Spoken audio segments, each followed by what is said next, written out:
अस्सलाम वालेकुम। मेरा नाम तनवीर हसैन इलेक्ट्रिकल लेक्चर के साथ आपकी खिदमत में हाज़िर हूँ। जो लोग इलेक्ट्रिकल के मुतल्लिक जानना चाहते हैं थ्योरिकली प्रैक्टिकली, जो इंटरव्यू के लिए तैयारी करना चाहते हैं, तो मैं बिल्कुल ही सादा तरीके से आपकी तारीफ़ और बिजली किस तरह बनती है और किस तरह इसको हम यूटिलाइज़ करते हैं और किस तरह इसको स्टेप अप या स्टेप डाउन करके घरेलू सार्फिन के लिए इस्तेमाल की जाती है। अब हम चलते हैं ब्लैक बोर्ड की तरफ। सबसे पहली चीज़ तो ये है कि इलेक्ट्रिसिटी है क्या, यानी बिजली है क्या। तो बिजली जो है, इलेक्ट्रिसिटी जो है या बिजली वो है क्या, ये फ्लो ऑफ इलेक्ट्रॉन्स को, ये छोटी सी तारीफ है, बड़ी लंबी तारीफ नहीं मैं कर रहा हूँ इसकी, छोटी सी तारीफ है। ये फ्लो ऑफ इलेक्ट्रॉन्स या इलेक्ट्रॉन के बहाव बरकी रो, जिसमें बरकी रो कहलाती है, यानी इलेक्ट्रॉन का जो बहाव है उसको बरकी रो कहते हैं। तो इसी को बिजली कहते हैं। सादा सी ये छोटी सी इसकी तारीफ है। दूसरी बात ये है कि बिजली जो, ये तो होगी इसकी तारीफ हो गई। अगली बात ये आती है कि बिजली पैदा करने, ये बिजली पैदा होती कैसे।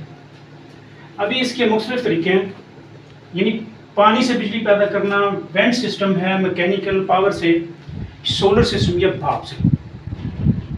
अभी पानी से जो है ये पन बिजली कहलाती है कि पानी से बिजली पैदा करना। एक्चुअली बात यह है कि जनरेटर एक ही होता है, वो पानी से उसको चलाया जाए या उसको मैकेनिकल तवानाई से या वेंट से। पानी से जब जनरेटर के परों के ऊपर उनको चलाने के लिए पानी ऊंचाई से परों की तरफ गिराया जाए तो ये जनरेटर जो है ये वोल्टेज पैदा करता है, सप्लाई पैदा करता है, इलेक्ट्रिक सप्लाई पैदा करता है। विंड है तो विंड आपने देखा होगा कि मुख्तलिफ जगह पे शहरों में बड़े बड़े पोल लगे होते हैं और उसमें बड़े बड़े पर लगे होते हैं। वो पर एक्चुअली जो है ना हवा के जरिए वो घूम रहे होते हैं और असल में वो जनरेटर चला रहे होते हैं, और जनरेटर जो है ना ये वोल्टेज पैदा करता है। मैकेनिकल तवानाई से यानी इंजन से जनरेटर को चलाना, भाप से जो है वो भी जनरेटर को ही चलाना होता है। असल मरकज जनरेटर ही होता है, जनरेटर को ही चलाना होता है। पानी से चला लें, विंड से चला लें, या मैकेनिकल तवानाई से चला लें, या भाप से चला लें। अभी ये सोलर सिस्टम है, तो सोलर सिस्टम जो है ये डीसी वोल्टेज पैदा करते हैं। उसके साथ जो है हम एक डिवाइस लगाते हैं तो वो एसी में सप्लाई कन्वर्ट करें। ये अल्टरनेटर करंट की मैं बात कर रहा हूँ। हमने ये बिजली तो पैदा कर ली है, अभी हमने इसको इस्तेमाल करना है कि जनरेटर जो है वो 440 वोल्ट दे रहा है। हमने ये सप्लाई जो है 10 किलोमीटर या 15 किलोमीटर के फासले पर हमने ले जानी है। हमें करना क्या है, अगर हम ये वोल्टेज 440 वोल्टेज हैं वो लेकर जाएंगे तो ये रास्ते में ही ड्रॉप हो जाएंगे, काफ़ी हद तक बल्कि ड्रॉप हो जाएंगे। तो पहली चीज़ तो ये है कि ये जिन तारों से, जिस कंडक्टर से ये सप्लाई जो गुजारी जाएगी उसके बारे में भी हमें इल्म होना चाहिए कि वो क्या चीज़ है, किस में से ये इलेक्ट्रिक सप्लाई ये गुजारी जाएगी। उसको कहते हैं मूसल। मूसल कंडक्टर वो होता है कि जिसमें करंट बहुत आसानी से गुजर जाए और रुकावट ना डाले या हल्की फुल्की रुकावट जो है वो डाले, उसको मूसल कहते हैं, जिसमें करंट आसानी से गुजर जाए। अभी ये किस में करंट गुजरता है, मतलब चांदी है, सोना है, और ये सिल्वर है, तांबा है। तो चांदी सोना तो बहुत महंगा है, सबसे अच्छा कंडक्टर जो है वो चांदी समझा जाता है, जिसमें रेजिस्टेंस बहुत कम होती है। तो इसकी जगह पे हम तांबा इस्तेमाल करते हैं। तांबा जो है बहुत ही कम रेजिस्टेंस पैदा करता है। और दूसरी चीज़ जो आ जाती है वो होती है नीम मूसल। नीम मूसल वो चीज़ होती है कि जिसमें करंट गुजरे ज़रूर लेकिन वो रुकावट रेजिस्टेंस पैदा करे, रुकावट पैदा करे। जैसे कि यूरेका है, नाइक्रोम है, ग्रेफाइट है, जर्मन सिल्वर है, और जिसे अंग्रेजी में आर यानी जिसे से ज़ाहिर किया जाता है। और ये इंसुलेटर है। इंसुलेटर ऐसे साउंड को कहा जाता है जिसमें करंट बिल्कुल ना गुजरे, उसको इंसुलेटर कहा जाता है। और ये इंसुलेटर जो है ये चीज़ें इस्तेमाल होती हैं पोलों के ऊपर। आपने देखा होगा इंसुलेटर लगे होते हैं, तारें उसके ऊपर रखी जाती हैं, उसमें करंट गुजरता नहीं, वो सेफ साइड होती है, इसलिए इसको इंसुलेटर। ये चीज़ें तो होगी जिसमें करंट गुजरेगा।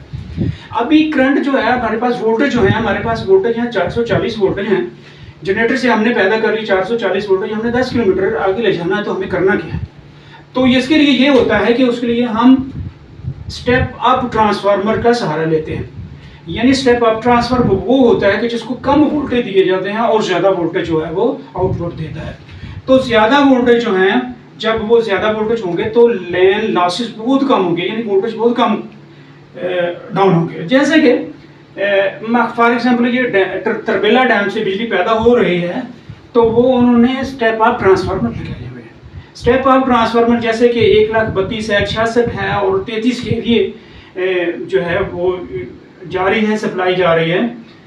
तो इसके लिए स्टेप अप ट्रांसफार्मर हर जगह पे जहाँ पे डिस्ट्रीब्यूशन की जाती है इलेक्ट्रिक सप्लाई की, वहाँ पर जो है मतलब 66 या 33 केवीए जाता है, तो उसके आगे उन्होंने स्टेप डाउन ट्रांसफार्मर लगा देते हैं। स्टेप डाउन ट्रांसफार्मर वो होता है कि जिसको ज़्यादा वोल्टेज दिए जाएं और कम वोल्टेज जो है वो निकाले जाएं।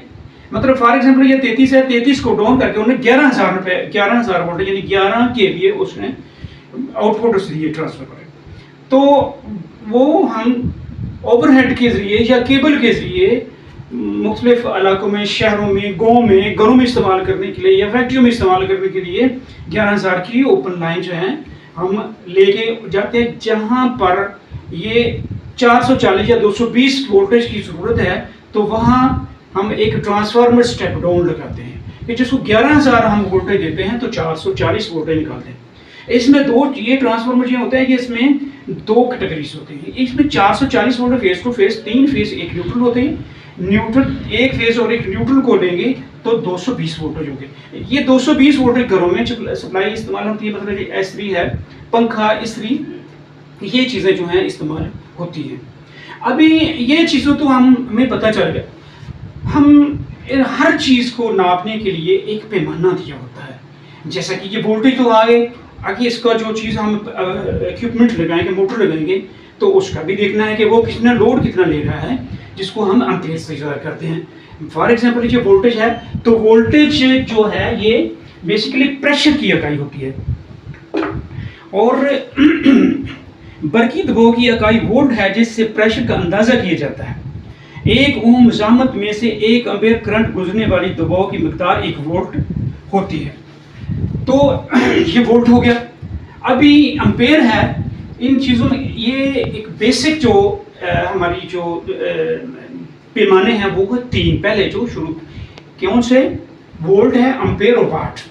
यानी वोल्ट जो प्रेशर की इकाई है, एम्पेयर जो है करंट की इकाई है, इसमें करंट का अंदाज़ा किया जाता है। और वाट जो होते हैं वो खर्च होने वाली पावर जो मशीन खर्च कर रही है वो है, इसको वाट कहते हैं।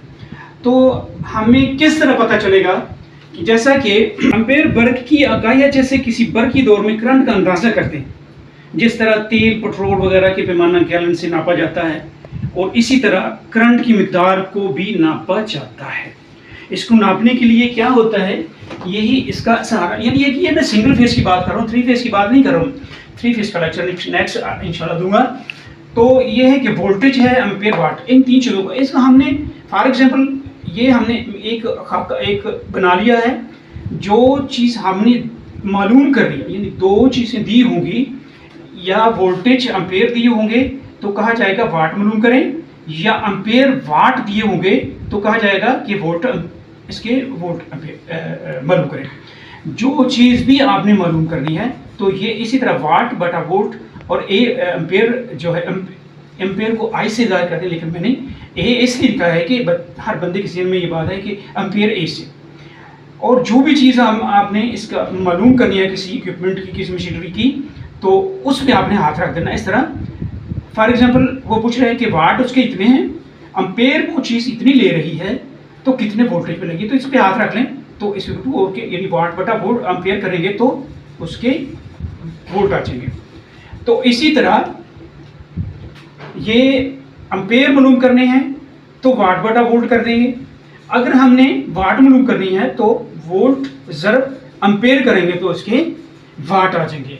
ये इसका सिंगल फेस का एक खुलिया है कि जिसको आप अपने जहन में मतलब किस तरह बैठा लें कि आप हर चीज़ के बारे में इसका लोड, यानी सिंगल फेस की मैं बात कर रहा हूँ, 3 फेस की मैं बात नहीं कर रहा हूँ, सिंगल फेस की बात कर रहा हूँ कि सिंगल फेस इस तरह।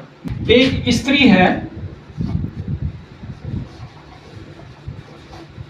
जो 220 वोल्ट पे लगी है 1000 वाट की। एम्पियर मालूम करें। हमें वोल्ट भी मालूम है, वाट भी मालूम है, यानी वोल्ट भी और वाट भी हमें मालूम है। तो हमने मालूम क्या करना है, उसके हमने एम्पेयर उसके मालूम करना है, यानी वाट एम्पेयर हमने मालूम करना है। ये कुलिया कैसे बन गया, वाट बटा वोल्ट हो गया, यानी वाट 1000 है, 1000 वाट है और 220 वोल्टेज। जब हमने इसको तकसीम किया एम्पेयर होंगे, ठीक हो गया जी। तो इसी तरह जो भी चीज़ आपने मालूम करनी है उस पर आप हाथ रखें। तो ये मैं सिंगल फेस की बात कर रहा हूँ, बार बार ये इसलिए कह रहा हूँ कि 3 फेस में नहीं, 3 फेस का सिस्टम और है, उसका कुलिया और है, वो भी मैं आपको बहुत ही सादा तरीके से मैं आपको समझाऊंगा कि लंबे चौड़े उस कुलिये में जाने की ज़रूरत ही नहीं पड़ेगी। ये था आज का इतना लेक्चर। आप मेरे चैनल को सब्सक्राइब करें और बेल आइकॉन को भी दबाएं ताकि आने वाली हर वीडियो जो है आप तक पहुंचती रहे। शुक्रिया।